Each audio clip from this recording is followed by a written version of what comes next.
你平时都是电视上看到飞机、看到直升机，都不敢相信自己以后会成为飞行员。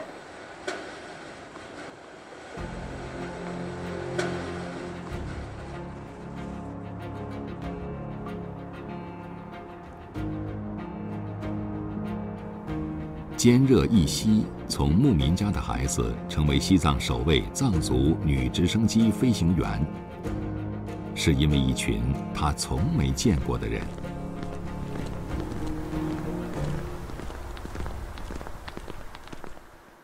启动开关打开。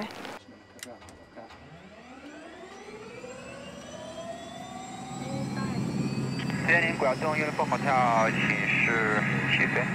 拐动uniform echo， 现在地面西风3到4米，温度12，可以向西起飞，据观察。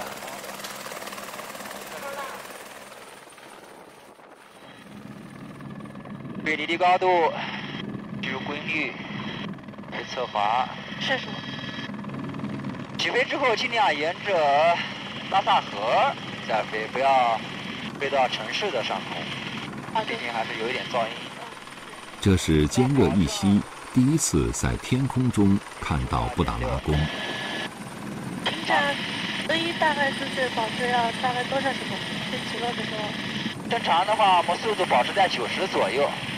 尽可能呢，正常在本场起落的时候，也没有必要飞那么快。坚热一夕刚刚在江苏苏州完成了各项训练，并且取得了飞行执照。赶在西藏飞行，需要接受更大考验。好，向左转弯，看好我们的速度，保持30度坡度，只要。今天一夕在教练带领下，首次进行高原飞行训练。也不至于下掉，来点右角度，啊，把侧滑给它解决掉。好，这个弯就过来了。适应了高原飞行，坚热一夕才能真正成为一名高原飞行员。好，稳定好状态之后落地，好，收油。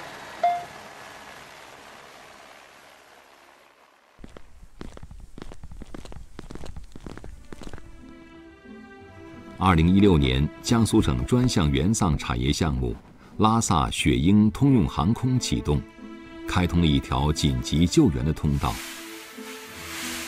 同时也会兼顾城市管理等通航业务，填补了西藏通航产业的空白。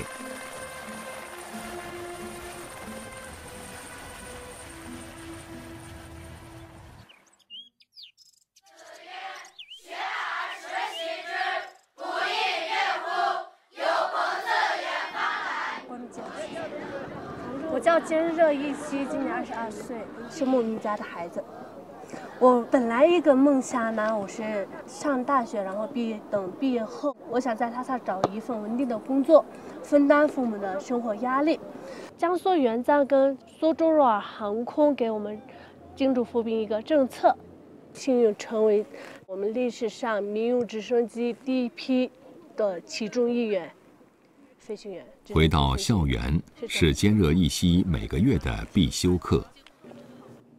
我刚第一次飞的时候是2月14号，2017年2月14号。我刚上机的时候特别兴奋，很高兴，就有点晕，但是我机上是没有吐啊。我下机后吐的，几天都是有点不适应，有点头痛这样子，但是后面都是克服掉的。雪鹰通航成立后，江苏省着力推行产业支援，培养本土通航人才。通过层层选拔，从600多名精准扶贫对象的子女中，挑选出28名西藏学生，送到苏州进行专业培训。每名飞行员的培训费用是150万元，全部由江苏省和航空企业负担。坚热一夕就是其中一名幸运儿。坚热一夕很喜欢跟学弟学妹们分享自己的经历，他希望有更多的本土学生可以像他一样飞上蓝天。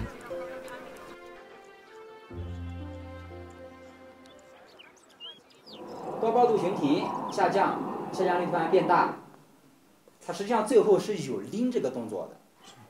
你注意，我们注意看一下啊，你们注意看一下它那个，这个时候它往下压，提不住，最后砸下来，很简单，看不出来它为什么就是又会从湖面的方向就击走。在江苏省的帮助下，同样来自贫困家庭的顿珠，在去年正式成为一名飞行员。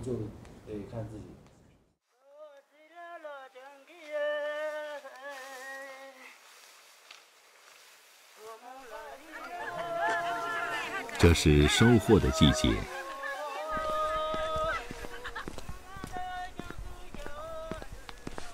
每个周末，顿珠都会回家看望母亲。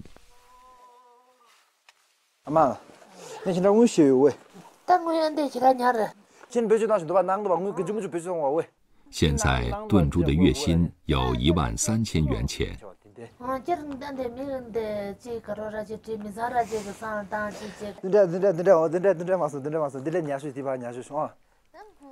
成家立业，这是中国父母对自己孩子永恒不变的期许。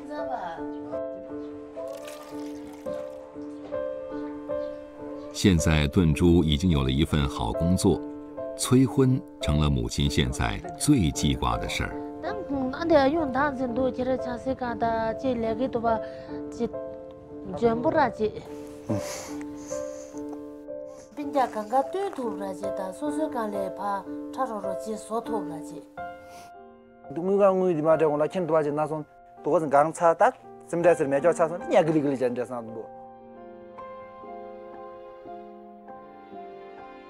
对于自己的未来，顿珠有着自己的打算。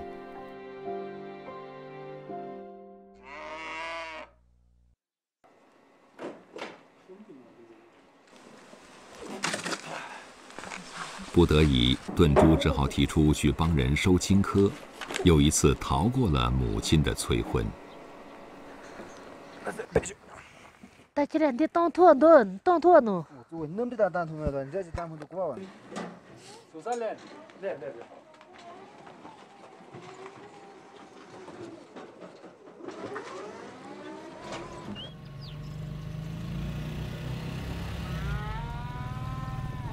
顿珠有一个姐姐，以前家里靠几亩青稞地勉强度日，姐弟俩的学费都是借的。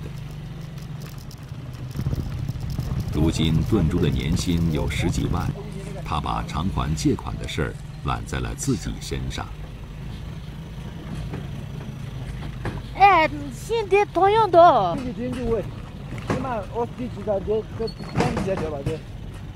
这我年龄大概。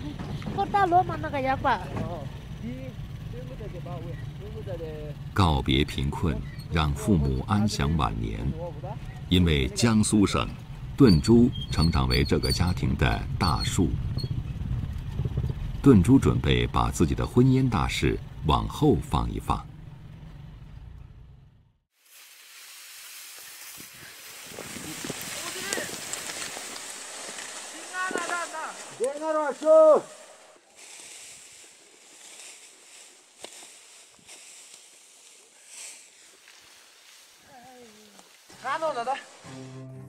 俺是说呢，俺拿2点送了。顿珠很早就给家里买了割稻机，自己家的青稞已经割完了。顿珠只要一回来，就会去帮大家收割。顿珠觉得自己命运的改变，来源于一群没有见过的援藏干部的无私帮助。顿珠也要把这种帮助无偿地传递下去。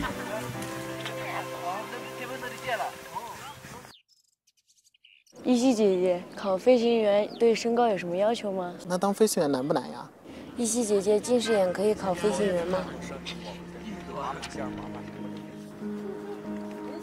通航是满足人们对美好生活的向往，实现西藏快捷全域旅游的重大举措。而对口支援，则是遵循授人以渔的中国古老文化传统，培养西藏本地人才，改变着更多西藏孩子的命运。援藏人用个体和集体的智慧，助力雪域高原，逐梦蓝天。飞上天空是什么感觉？依稀姐姐，我将来也想跟你一样成为女飞行员。